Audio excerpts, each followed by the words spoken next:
पे जो भी प्रेज़ेंटेशन होती हैं, जो भी डिबेट्स होती हैं, इनका उद्देश्य साइंटिफिक टेम्परामेंट को एनकरेज करना है।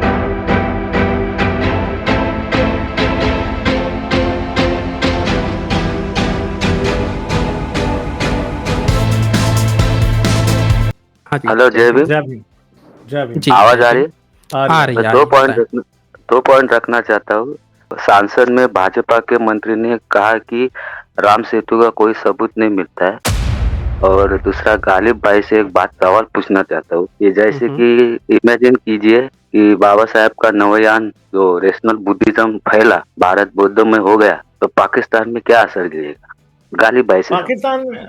पाकिस्तान में इसका कोई वो नहीं है। पाकिस्तान में लोग बाबा साहब को जानते नहीं है ना। मेरा भी बाबा साहब के साथ इंट्रोडक्शन जो है वो बड़ी लेट हुआ है, आप लोगों की वजह से, साइंस जर्नी, अमित तिवारी, इन लोगों की वजह से हुआ है। ठीक है, मैंने जो पहली वीडियो देखी थी बाबा साहब पे, आई थिंक वो शकील प्रेम की थी। ओके। मैं शकील प्रेम की थी या किसी और इंडियन यूट्यूबर की थी, मुझे तो पता भी नहीं था। ठीक है, तो आप ये हुँ, देखें कि मुझे क्योंकि हिस्ट्री में इतना इंटरेस्ट नहीं है असल में ना, मैं साइंस में ज्यादा इंटरेस्ट रखता हूँ या फिर और चीजों में ना।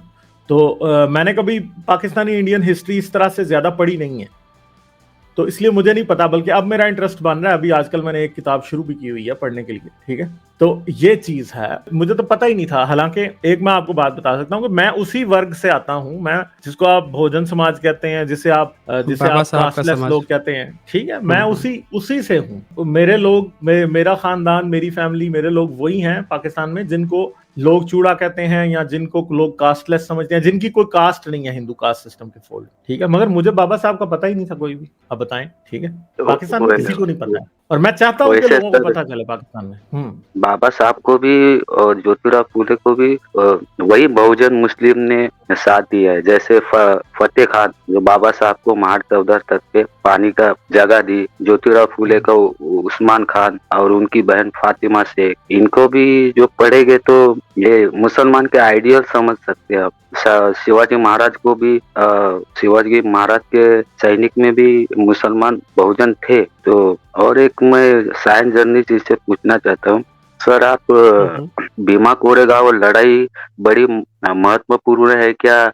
प्लासी की लड़ाई महत्वपूर्ण, क्योंकि भीमा कोरेगांव में 500 महाराणा 28 की लड़ाई थी, लेकिन प्लासी के लड़ाई में तकरीबन 2000 थे बहुजन और 50,000 की लड़ाई। तो 1757 में जो लड़ाई हुई तो वो तो शुरुआत थी अंग्रेजों की। तो कौन सी महत्वपूर्ण रही लगती है आप? जी, जी सर। देखें जो प्लासी की लड़ाई हुई है, बैटल ऑफ जो प्लासी हुई है, उसका क्या है मतलब कि उस लड़ाई को अगर कोई जीत भी लेता, तो उसका क्या वो निकलता? मतलब क्या फ़ायदा होता? सॉरी, हुँ, हुँ। मेरा कहने का हाँ, मतलब है कि जो 500 महार की लड़ाई भीमा कोरेगांव की जब फेमस कर देते हैं ना, तो मैं समझता हूँ कि प्लासी की लड़ाई इससे ज्यादा एकदम खूंखार थी, क्योंकि उसमें 2000 बहुजन थे, एक शेड्यूल कास्ट के थे, और जो 50,000 थे वो जमींदार थे, मुसलमान थे, ब्राह्मण थे। तो वो लड़ाई 4 घंटे 6 घंटे में खत्म करके वो लड़ाई जीत ली थी। और तब से वो ये अंग्रेज लोग वो शुरुआत कर सकते, यानी कि वो पाव रख सकते थे। तो मैं ये बता रहा हूँ, मैं प्लासी की लड़ाई इससे भी खुकार थी भीमा कोरेगांव से। वैसे भीमा कोरेगांव का महत्व कम नहीं हो जाता है, वो भी हमारी थी, प्लासी की लड़ाई भी हमारी। देखें देखिए प्लासी की लड़ाई जो है वो गद्दारी किया था ना, गद्दारी से तो हारा था ना वो प्लासी की लड़ाई में। इनका जो जब अंग्रेज़ों ने उसको दिया, घूस दिया, तो वो तुरंत इनके साइड में चला गया। तुरंत ही उसने जाकर बता दिया कि इधर से क्या रणनीति बन रही है। ये लोग हार गए तुरंत। लेकिन ये जो भीमा कोरेगाँव की जो लड़ाई हुई है, इस भीमा कोरेगाँव की लड़ाई का अलग महत्व है। यहाँ पे उस वर्ग से डायरेक्ट जो ब्राह्मण था, पेशवा था, उससे यहाँ पे लड़ाई थी। उसमें मुस्लिम शामिल थे आपके प्लासी की लड़ाई में, सुरजउदौला जो था, वो मुस्लिम शासक था। उससे और वर्ष से ब्रिटिश हुआ था। लेकिन यहाँ पे ब्राह्मण वर्ष से और जो लड़े थे वो बहुजन समाज के लोग थे। उसमें महार और ओबीसी पिछड़े वर्ग के कुछ मुस्लिम भी शामिल थे। ये लड़ाई अलग थी। दूसरी बात कि आपने वो जो बात कहा ना कि मुस्लिम लोगों ने भी सपोर्ट किया है ज्योतिराव फूले जी को इसको, वो सपोर्ट अलग है। एक चीज़ याद रखिएगा, वो सपोर्ट अलग है। हाँ, हाँ, उन्होंने वो कभी भी जो चाहे ज्योतिराव फूले जो हैं, चाहे बाबा साहब हो, इन्होंने कभी इस्लाम को इसलिए नहीं एक्सेप्ट किया कि भई आप आपके अल्लाह को हम ठीक है, आपका दीन मज़हब ठीक है, ये नहीं। और मुस्लिम ने भी ये सोच के उनको नहीं सपोर्ट किया कि भई हम आपका हम सहायता कर रहे हैं क्योंकि आप इस्लाम ग्रहण कर लो, ये लो।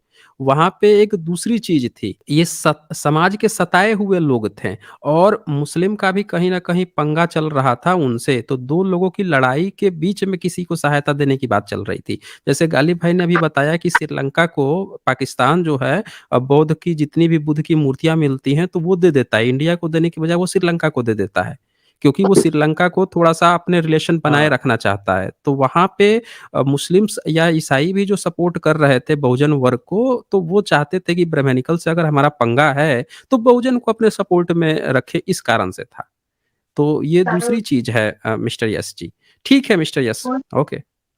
सर थोड़ा सा एक पॉइंट रखता हूँ। गालिब भाई, अगर हमारे जो संगठन है बुद्ध के भारत में के, अगर इन्होंने सपोर्ट किया पाकिस्तान आर्कोलॉजिस्ट से, तो कुछ हो सकता है क्या? हमारा इतिहासकार जाके इतिहास ढूंढ सकते हैं क्या? वो मेरा एकदम ख्याल है कि खाकी हो भी वीडियो सकता बना है। दे। हो भी सकता है। वो तो फिर आप, वो तो गवर्नमेंट लेवल पे या फिर किसी और लेवल पे देखना पड़ेगा ना। जैसे अब सिखों को पाकिस्तान करता है, मगर पाकिस्तान आपको पता है, मेरे ख्याल में ना, वैसे जो बुद्ध वर्ग के लोग हैं या जो दलित लोग हैं, उनको पाकिस्तान के साथ इन्वॉल्व नहीं होना चाहिए, क्योंकि फिर इन लोगों के लिए बड़ा आसान होगा कि ये इन पे लेबल लगा देंगे कि वो ये तो देखो पाकिस्तान के एजेंट है। हाँ ठीक है। हाँ, जितना वैसे न्यूट्रल भी ये रहे उतना नक्सलवादी अच्छा भी होगा। होते ही। हाँ, न्यूट्रल हो हुँ, तो हुँ। उतना अच्छा होगा, क्योंकि ये आप लोगों की जो मूवमेंट है ना, देखें सिखों की जो मूवमेंट थी या सिखों का जो मसला था, सिख जब पाकिस्तान के साथ इन्वॉल्व हुए तो उसका रिजल्ट क्या निकला। तो मैं कभी भी हुँ, नहीं कहूंगा कि आप लोग पाकिस्तान के साथ कभी भी इन्वॉल्व हों। ठीक है। वक्त आहिस्ता आहिस्ता बदलेगा, ये इतिहास जो है ये खुद ही निकल आएगा। इसको इतना कोई हैरानगी की बात नहीं है। आपको ऐसे नहीं सोचना चाहिए कि ये कभी नहीं होगा। देखें, लोग एक वक्त, आज जो लोग झूठ बोल रहे हैं ना, कल को इसने खुद ही एक्सपोज हो जाना है, क्योंकि टेक्नोलॉजी का दौर है। आज झूठ छुपता नहीं है, ये याद रखिएगा। हुँ, हुँ, हम्म। बिल्कुल। अच्छा तो ठीक ये है, नहीं गुड होगा। Okay, night sir. ओके।